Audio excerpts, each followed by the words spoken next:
Assalamualaikum warahmatullahi wabarakatuh. Kembali lagi bersama saya, yaitu Andika Putri. Di sini kita akan mempelajari materi mengenai persediaan barang dagang dalam mata pelajaran akuntansi keuangan. Nah, dalam materi persediaan barang dagang ini kita lebih memfokuskan kepada uh, kompetensi dasar, yaitu penerapan metode persediaan barang dagang. Nah, adapun tujuan pembelajaran kita pada kali ini, yang pertama yaitu memahami konsep dasar persediaan. Yang kedua, kita mempelajari cara mengendalikan persediaan. Yang ketiga, memahami dalam menentukan kepemilikan persediaan. Dan yang terakhir yaitu menghitung kos persediaan menggunakan metode FIFO, LIFO, dan average. Nah, masuk ke tujuan pembelajaran kita yang pertama, yaitu konsep dasar persediaan. Nah, bagaimana memahami konsep dasar persediaan? Konsep dasar persediaan dapat dipahami sebagai berikut.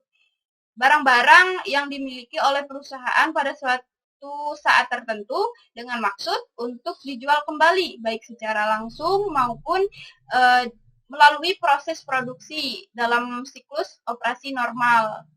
Nah, persediaan barang dagang ini dapat dikelompokkan menjadi 3. Yang pertama, bahan baku, yang kedua, barang dalam proses, dan yang ketiga yaitu barang jadi.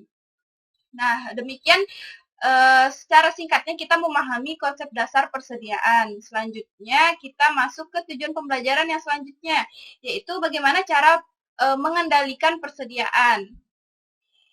Nah, dalam mengendalikan persediaan ini, pertama dimulai dari saat kita setelah menerima persediaan. Nah, laporan penerimaan yang telah diberi nomor sebelumnya harus diundi oleh Departemen Penerimaan Perusahaan untuk menetapkan tanggugat awal atas persediaan. Kemudian setelah proses tersebut masuk ke proses selanjutnya, yaitu untuk memastikan setiap laporan penerimaan harus cocok dengan pesanan pembelian. Nah, demikian pula harga pada saat pemesanan yang tertera dalam pesanan pembelian harus dibandingkan dengan harga pada saat penagihan tertera dalam faktur yang dikirimkan pemasok. Nah, ini untuk cara bagaimana kita dalam mengendalikan persediaan barang dagang dalam suatu perusahaan. Nah, masuk ke selanjutnya, yaitu menentukan kepemilikan perusahaan. Nah, dalam menentukan kepemilikan perusahaan ini, kepemilikan persediaan suatu barang dikatakan sebagai persediaan jika barang tersebut benar-benar dimiliki oleh perusahaan tanpa memandang lokasi persediaan tersebut. Nah, dalam penentuan kepemilikan perusahaan ini dibagi menjadi 2. Yang pertama ada FOB shipping point. FOB itu apa? FOB itu FOB shipping point yang pertama yaitu kepemilikan barang menjadi milik pembeli pada saat diserahkan penjual kepada penyelenggara transportasi atau pihak perusahaan pengirim barang yang independen. Nah, dapat kita lihat pada gambar yang di bawahnya, yaitu yang gambar di bawah itu FOB shipping point. Nah, di situ dapat dijelaskan dari perusahaan, kemudian masuk ke seller, kemudian pengiriman, kemudian customer membayar, dan sampai kepada customer. Nah, selanjutnya yaitu FOB destination point. Nah, kepemilikan barang masih berada di penjual sampai barang tersebut diterima oleh pembeli. Nah, dapat kita lihat gambar yang di atas yaitu FOB destination. Nah, di sini dari perusahaan kemudian masih menjadi kepemilikan seller atau penjualnya sampai kemudian dikirim ke customer, ya sampai ke customer terjadi perpindahan hak kepemilikan. Nah, itu untuk FOB destination point dan FOB shipping point. Selanjutnya, kita masuk ke tujuan pembelajaran yang terakhir, yaitu sistem pencatatan persediaan. Nah, dalam tujuan pembelajaran kali ini yang terakhir kita akan lebih memahami soal penerapan metode nantinya. Nah, di sini sistem pencatatannya dibagi menjadi dua. Yang pertama ada sistem periodik dan yang kedua ada sistem perpetual. Nah, kita masuk ke sistem periodik terlebih dahulu. Nah, dalam sistem ini nilai persediaan dicatat setiap hari. Pada saat terjadi pembelian, maka akan dimasukkan ke dalam akun persediaan barang. Nah, dan pada saat terjadi transaksi penjualan itu, akan mengurangi barang yang bersangkutan, yaitu dengan cara menghitung nilai pokok penjualan secara langsung dengan metode yang dipilih. Ini untuk sistem periodik. Selanjutnya, nah untuk sistem perpetual, pada saat ada transaksi pembelian barang tidak dicatat atau dibukukan sebagai nilai persediaan, tetapi dicatat ke dalam akun pembelian, sehingga dalam pencatat laporan laba atau rugi, nilai pembelian tersebut akan dicatat sebagai pengurang penjualan atau pendapatan. Nah, sedikit berbeda dengan sistem periodik tadi ya. Nah, ini untuk sistem pencatatannya. Kemudian, metode-metode dalam pencatatan penentuan persediaan. Masih dalam topik sistem pencatatan tadi. Nah, dalam metode persediaan barang dagang, yang pertama ada metode first in, first out, atau disingkat FIFO. Nah, dalam metode penentuan persediaan FIFO ini, persediaan yang didasarkan pada anggapan bahwa barang yang paling dulu dibeli atau masuk adalah barang yang paling dulu dijual atau dikeluarkan. Nah, untuk sisa persediaan itu sendiri dihitung berdasarkan harga barang yang dibeli terakhir. Nah, dapat kita lihat ya gambar di bawahnya merupakan skema dalam metode first in, first out atau metode FIFO ini sendiri. Di mana barang masuk, kemudian siap untuk dijual, kemudian barang yang pertama tadi kali masuk, kemudian barang yang pertama kali untuk dijual. Ini untuk first in, first out. Kemudian metode yang selanjutnya yaitu metode last in, first out. Nah, metode penentuan persediaan ini didasarkan pada anggapan bahwa barang yang dibeli paling dahulu dianggap dijual paling dahulu. Nah, sisa persediaan ini dihitung berdasarkan barang yang dibeli pertama. Berbeda ya dengan metode FIFO tadi. Di sini ada skema mengenai metode last in, first out. Selanjutnya yaitu metode average. Nah, metode average ini berbeda dengan metode rata-rata tertimbang dalam menentukan nilai persediaan. Nah, pada metode identifikasi khusus, selanjutnya yang tadi nilai persediaan benar-benar sebesar harga perolehannya. Jadi, tidak dilakukan perhitungan nilai persediaan dengan menggunakan metode tersebut. Nah, di sini ada metode rata-ratanya ya, metode average, skemanya seperti ini. Nah, setelah kita mempelajari mengenai beberapa metode yang persediaan barang dagang yang sudah kita pelajari, ada FIFO, ada metode LIFO, dan metode average, kita masuk ke penerapan metode-metode tadi dalam contoh soal yang akan kita pelajari berikut. Menghitung kos persediaan.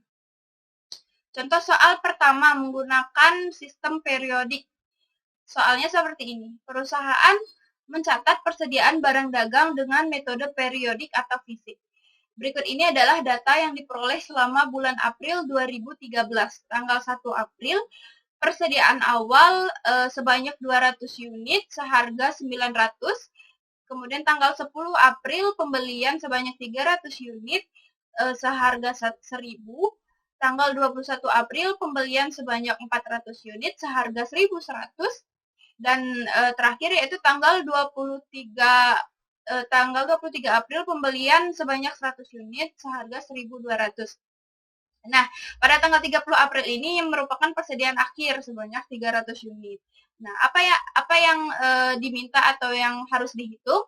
Yang pertama ada berapa nilai persediaan akhir 30 April 2013 menggunakan metode yang sudah kita pelajari tadi, ada FIFO, LIFO, dan average. Kemudian berapa nilai HPP atau harga pokok penjualan sebelum bulan Maret 2013 menggunakan metode FIFO, LIFO, dan average. Nah, kita masuk ke penyelesaiannya. Nah, langkah pertama dalam menyelesaikan soal tadi menggunakan sistem periodik tadi, yang pertama, pada tanggal 1 April, persediaan awal sebanyak 200 unit seharga 900. Nah, tinggal kita kalikan 200 dikalikan 900 jadi 180.000. Kemudian tanggal 10 April pembelian sebanyak 300 unit dikalikan dengan harga 1.000. Jadi sama dengan 300.000. Kemudian tanggal 21 April pembelian 400 unit dikalikan 1.100 seharga sama dengan 440.000. Dan tanggal 23 April pembelian barang sebanyak 100 unit dikalikan dengan harga 1.200 sama dengan 120.000. Jadi total 1.000 unit yang dibeli dikalikan dengan harga 4.200 sama dengan 1.040.000.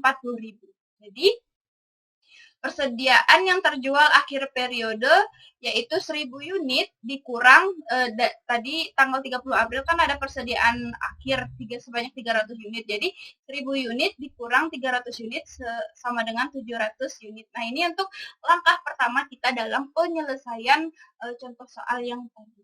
Selanjutnya, nah, langkah selanjutnya kita memasuki penyelesaian menggunakan metode-metode tadi. Yang pertama yaitu metode FIFO periodik. Nah, menggunakan metode FIFO periodik ini persediaan akhir sebanyak 300 unit. Nah, kemudian pembelian sebanyak 200 unit dikalikan dengan harga 1.100 sama dengan 220.000. Kemudian pembelian kembali sebanyak 100 unit dikalikan dengan harga 1.200 sama dengan jadi 120.000. Nah, nilai persediaan akhirnya hasil penjumlahan dari 220.000 ditambah 120.000 sama dengan 340.000. Nah, adapun HPP yang dapat kita hitung yaitu barang siap untuk dijual dikurangi persediaan akhir. Nah, barang siap untuk dijual tadi pada langkah yang pertama tadi sudah kita hitung ya, hasilnya yaitu 1.040.000, kemudian persediaan akhirnya dari metode FIFO periodik ini yaitu 340.000. Jadi 1.040.000 dikurangi 340.000 sama dengan 700.000. Jadi untuk persediaan akhir menggunakan HPP untuk metode FIFO periodik ini sebesar 700.000. Nah, kemudian selanjutnya menggunakan metode LIFO periodik.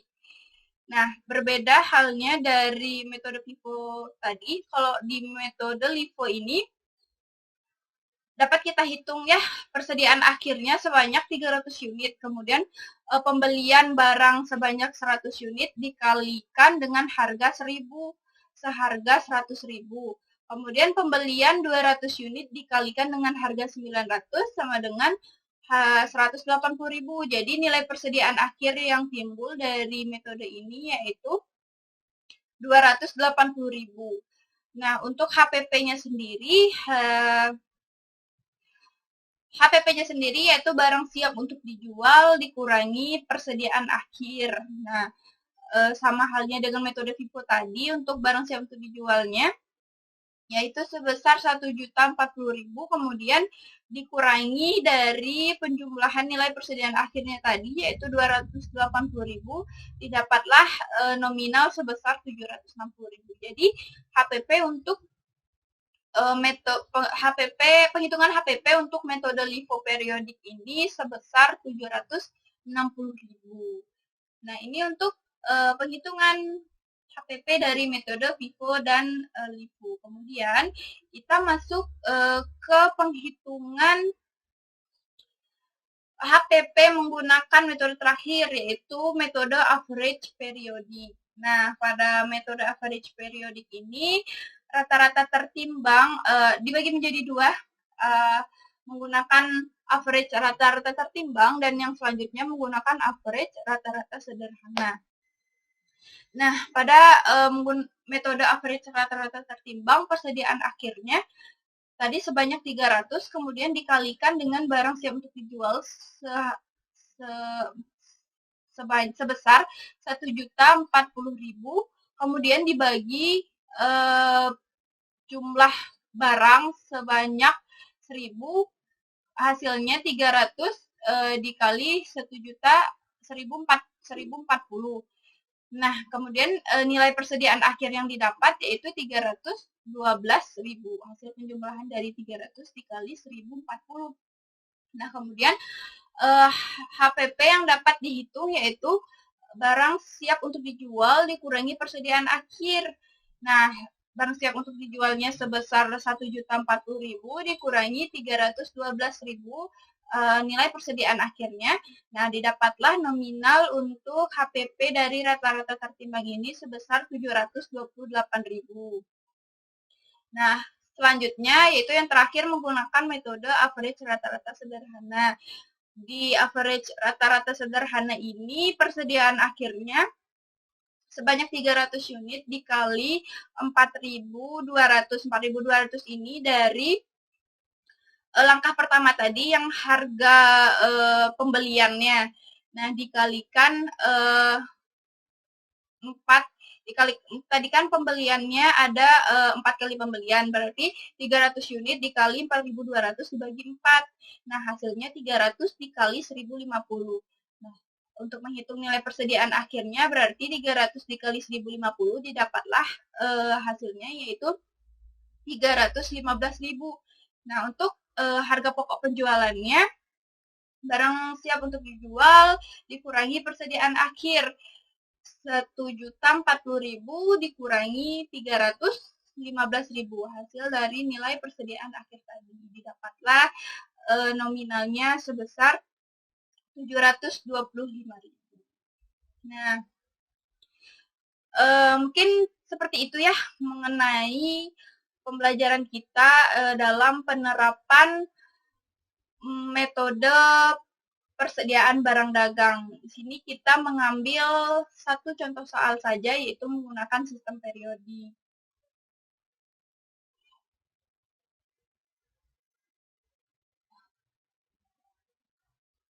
Nah, sekian yang dapat saya sampaikan mengenai materi kita pada kali ini, yaitu persediaan barang dagang yang fokusnya ke proses penerapan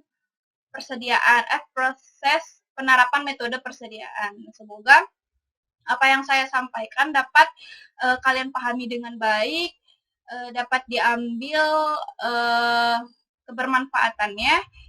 Semoga kita dapat berjumpa lagi di materi-materi yang selanjutnya. Kurang lebihnya saya mohon maaf. Assalamualaikum warahmatullahi wabarakatuh.